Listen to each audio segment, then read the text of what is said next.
Genial, buenísimo. Bueno, volvemos a los mercados, ¿qué les parece? Porque todo el mundo quiere escuchar, a ver, ¿en qué hay que invertir? ¿Qué es lo que pasó? Bueno, yo te propongo, Fla, que hagamos una evaluación un poco de cómo viene el mercado este año. ¿Dónde estamos parados? Empecemos por el mercado internacional. Okay. ¿Qué viene pasando este año? ¿Qué viene pasando este año? A ver, vamos a tratar de hacerlo lo más sencillo posible y Dale. me vas a ir ayudando. Dale. Creo que hay dos hechos que sigamos mercado o no sigamos mercado, es muy visible y que tienen como dos fuerzas contrapuestas. Uno es el conflicto en Medio Oriente, sí. Todos nos especializamos en el estrecho de Hormuz, petróleo, inflación, sí. Y por otro lado la inteligencia artificial. Digo, son dos temas muy fuertes, no solamente para los mercados, digo, para la economía en general, global, también, porque tiene impacto en todo el mundo. Así que sí, yo creo que cambió un poco el viento, ya terminamos el primer semestre, desde que arrancó ese conflicto en Medio Oriente. Y además eso, a ver, ¿qué es lo que trae para los mercados y para la economía el conflicto en Medio Oriente? Que como se cierra ese estrecho donde pasa un montón de petróleo y se transporta un montón de energía, en definitiva, de insumos a la economía global, esa restricción de la oferta hace que ponga presión sobre los precios, ¿no? Entonces aumentan los costos de producir en el mundo y porque hay menos disponibilidad de oferta también. Entonces, desde el primer día lo que dijimos es, mirá, ¿cuáles son en economía uno mira los incentivos? ¿Cuáles son los incentivos que tienen los distintos agentes que participan en la toma de decisiones para cómo van a reaccionar? Ahí los incentivos, era como que uno veía que esto debería durar poco. ¿Por qué debería durar poco? Lo pensábamos en 3 M's, decíamos, ¿no? O sea, uno por el tema de las municiones, de Estados Unidos, todo lo apático que es también para la población, una economía que tiene elecciones de medio término, ahora este año, desafíos fiscales muy grandes.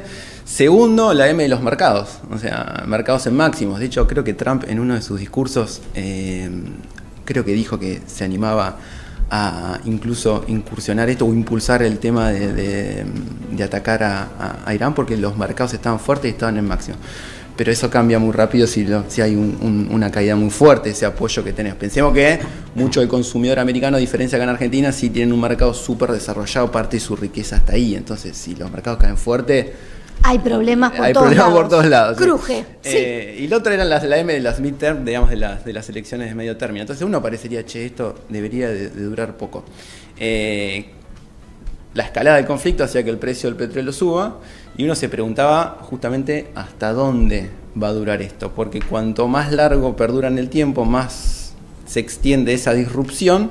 No solamente afecta al precio del petróleo, sino que la propia guerra, que es una calamidad humana, totalmente distinto a lo que necesita, la paz que necesita un mundo capitalista para poder crecer, destruye infraestructura. Entonces, por más que el precio del petróleo baje, si rompiste un montón de infraestructura, ese shock del lado de la oferta iba a seguir estando. Ahora, ¿dónde estaba la tensión de decir, ¿y esto cómo se contiene? ¿Quiénes iban a ser los primeros responsables en tratar de contener esto? Bueno, los bancos centrales. Claro. Que un poco lo decías vos y también se conecta mucho con la idea de las inversiones alternativas. Al aumentar las expectativas de inflación, al aumentar los costos de producir, los bancos centrales tenían una tarea, un dilema que no es fácil de resolver, porque claramente todo ese aumento de costo, pone como un freno en la producción. Las economías entran en esa expectativa de desacelerarse o entrar a una recesión, y por otro lado tenés posibilidad de que haya una inflación si sube de precio. Claro, si el Banco Central dice, para que la economía no se frene, yo respondo siendo más flexible, bajando tasas de interés, dando más estímulo monetario. Entonces, ese dilema es súper complejo. De hecho, es una de las respuestas a las inversiones alternativas, ¿no? O sea, el fracaso de ese lado que vimos ya, te diría, de la crisis financiera del 2008, después COVID. Claro, es el manejo de los bancos centrales, la efectividad que tienen los bancos centrales a la hora de resolver las recesiones y las inflaciones, ¿no? Es como una crisis del dinero fiat, ¿no? O sea, claro, uno podría pensar, cierta imposibilidad tienen los bancos centrales de hacer esto. Y es real eso. Lo hemos visto, lo estamos viendo. Porque además es muy difícil entender este tema de si sube el precio del petróleo, entonces también hay una teoría que dice, no, van a subir todos los precios, porque todo se transporta. Entonces, como el precio de la nafta y el precio del petróleo impacta en muchos lugares, todo parecería que también tiende a subir y que podría haber inflación, ¿no? Entonces, es como que es una mezcla de razonamiento. Sí, puede haber recesión y puede haber inflación. Exacto. Y todos esos dilemas son los que tienen que resolver los bancos centrales tomando medidas con sus tasas, que los vemos ahí están como medio tímidos, ¿no? O sea, sí, no están tan decididos para un lado o para el otro. Exacto, justo en el medio, porque estábamos repasando el año, también hubo un cambio de presidente de la Reserva Federal, que uno dice, es el banco central más importante del mundo, o que el mundo de las inversiones, o el que tiene mayor impacto en los activos financieros a nivel global, y eso hace menos de un mes tuvo su primera reunión, cambió un poco el discurso, la manera de guiar las expectativas del mercado, se puso mucho más duro, eso hizo que suban las tasas de interés, y ese es el viento que yo decía que un poco cambió antes de la guerra. Pero por otro lado tenemos todo el impulso en el aumento de la productividad que es formidable, no me deja de sorprender. Y lo que falta.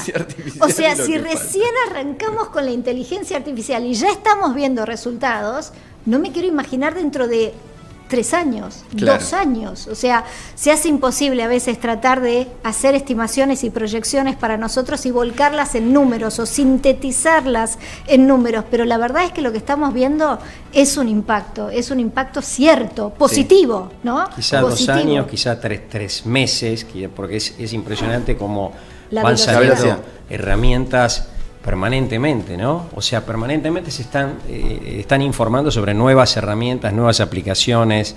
Es impresionante. No puedes estar al día que te están sacando una funcionalidad nueva, un agente nuevo, sí, un instrumento nuevo en el cloud. O sea, estás corriendo sí, permanentemente. Detrás. Es así. Sí, tal cual. Bueno, eso también viene teniendo impacto en la economía y viene teniendo impacto en los mercados financieros. O sea, que están esas dos fuerzas. Vos fíjate, y están estas dos fuerzas, y por ahora la que va ganando es el mercado está positivo en el año. El mercado está muy positivo en el año.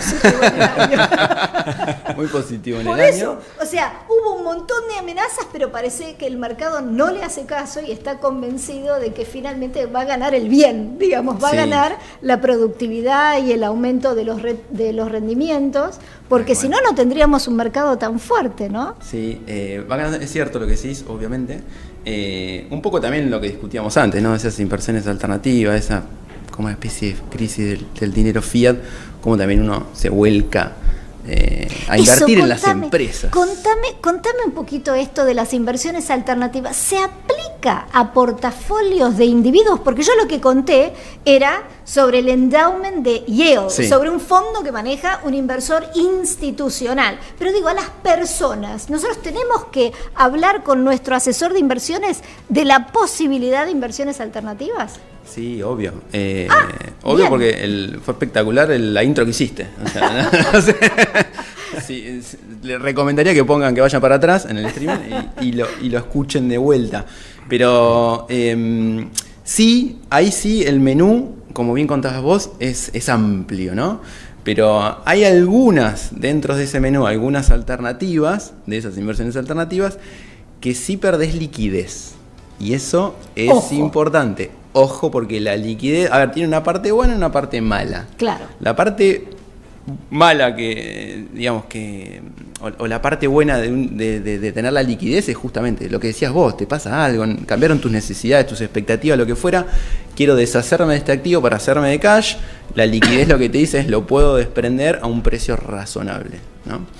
Cuando el instrumento es ilíquido, sonaste, ¿no? Entonces, siempre lo vendés a un descuento o tenés altas chances de tener que venderlo a un descuento. Claro. Exactamente, entonces depende del proceso de inversión que uno tenga, qué tipo de alternativa de inversión, o depende de la persona humana, como por supuesto, el inversor que tolera, pero tener presente eso, ojo, de no perder liquidez, y dentro de los instrumentos alternativos que tenés liquidez, hay muchas estrategias de fondos, como si fueran acá los fondos comunes de inversión, pero a nivel global, que te permiten eso que contabas vos, que parece medio técnico, ¿no? Pero descorrelacionar los portafolios de inversión. O sea, tratar de buscar un balanceo, de que cuando las acciones suben y los bonos, porque hay mucha inflación en el mundo, o al revés, cuando las acciones bajan, uno lo que busca es a la hora de protegerse. Claro. Los bonos no hacen esa tarea de rebalancear, bueno, buscar esas estrategias que cumplan con ese cometido, de tratar de traerte algún retorno,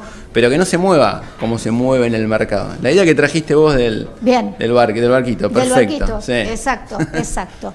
Bueno, a ver, dediquémosle un ratito a Argentina, porque también invertimos acá en Argentina.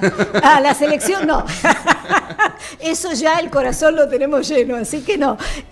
Pero, a ver, invertimos en Argentina y, bueno, hay algunos inversores que tienen mucho temor, porque esto de la volatilidad argentina, de los cambios, y bueno, ¿vos cómo lo estás viendo? Porque en realidad me parece que Argentina no va tan mal, ¿no?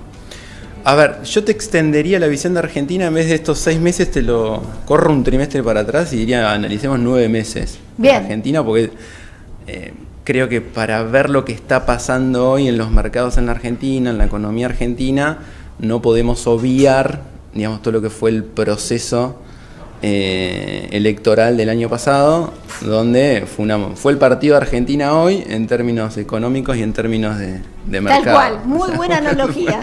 Fue el partido de hoy, tal cual. Y eso no solamente para los mercados, para la volatilidad cambiaria, ¿no? Sino esa sensación de inestabilidad que me parece súper relevante a la hora de tomar decisiones de ahorro, pero también decisiones de inversión por parte de las empresas, decisiones de consumo por parte de la familia. Cuando tenés esos eventos de incertidumbre tan fuerte y de cambio de humor tan dramático, fíjense que el año pasado, digamos, lo que dolarizamos portafolio, o sea, lo que cayó la demanda de dinero y se fue al dólar, no solamente impactó en la variable financiera tipo de cambio, sino en capacidad de compra de la economía, que dijo, che, esto no sé para dónde va, cuidémonos, planes de las compañías, cuidemos nuestro capital de trabajo, cuidemos, claro, veamos a ver para dónde va la cosa, qué hacemos con las inversiones, con lo que tenga que hacer para adelante. Toda esa dinámica, digamos, después, más allá de que justamente el resultado se dio vuelta y las expectativas mejoraron, bueno, tiene un proceso natural de ajuste, ¿no? Eso impactó en el tipo de cambio, después, digamos, en el proceso en la inflación, el conflicto que arrancó en Medio Oriente también tuvo impacto en combustible, que en la manera en que medimos la inflación también tiene su impacto. Entonces, todos esos eventos uno puede, desde el lado más positivo de la visión, ver que están quedando un poco atrás y que el gobierno les podría empezar a dar frutos esa idea de haberse aferrado a la estabilización, a terminar ese plan de estabilizar, de que la inflación realmente logre la baja en la inflación, los resultados previstos para la economía en su conjunto, digo, no solamente para el mercado de bonos o para el mercado de acciones. Creo que si eso se va incorporando de a poquito, digamos, no está para nada puesto en precio de los activos Argentina esa normalización. O sea, tenés espacio para invertir ahí. Claro, y además también lo venimos viendo en la opinión que tienen desde afuera sobre Argentina, ¿no? Y eso lo podemos ver reflejado en el rating de calificación, sí, que viene mejorando, ¿no? Viene mejorando. Es verdad que como que las calificadoras siempre por su tarea, no es porque lo hagan, digo, como que la corren un poquitito de atrás, porque las calificadoras tienen que ir viendo los resultados, es lo mismo que cuando califican a las empresas, y en función de eso tiene una metodología, y bueno, van poniendo una nota. Y claro, digo, uno ve como Argentina va mejorando esa nota, y eso es muy importante, que no solamente para el ahorrista que invierte en mercado de capitales, digo, pero Dani, que está en el tema de financiamiento y lo traía recién con las SGR, todo eso te baja el costo. Claro. El capital argentino, entonces cualquier pyme que incluso cree que está lejos del mercado de capitales, te baja el costo del capital. Digo, cualquier proyecto de inversión se te vuelve mucho más atractivo. Los proyectos de inversión que son más riesgosos no dejan de ser los únicos que se hacen, sino que empieza a haber mucha mayor previsibilidad, ¿no? Claro. Todavía no es algo que vimos, pero... Además, el tema de la baja del riesgo país, básicamente lo que te abre son los inversores institucionales internacionales que en definitiva en sus reglamentos de gestión tienen que invertir en determinadas calificaciones. Obvio. Entonces, si vos mejorás la calificación, automáticamente abrís la puerta a que te entre un montón de flujos de inversiones, y me parece que eso es importante, ¿no? Súper importante. ¿Saben qué? Se nos fue el programa. No. Nos tenemos que ir. Nos quedamos sin tiempo. ¿Cuándo Yo seguiría sucedió? hablando un rato más y por ahí lo podemos volver a comprometer a Flavia que vuelva y seguimos charlando de mercado, seguimos charlando de inversiones Muy divertido. y seguimos pensando en los portafolios del futuro.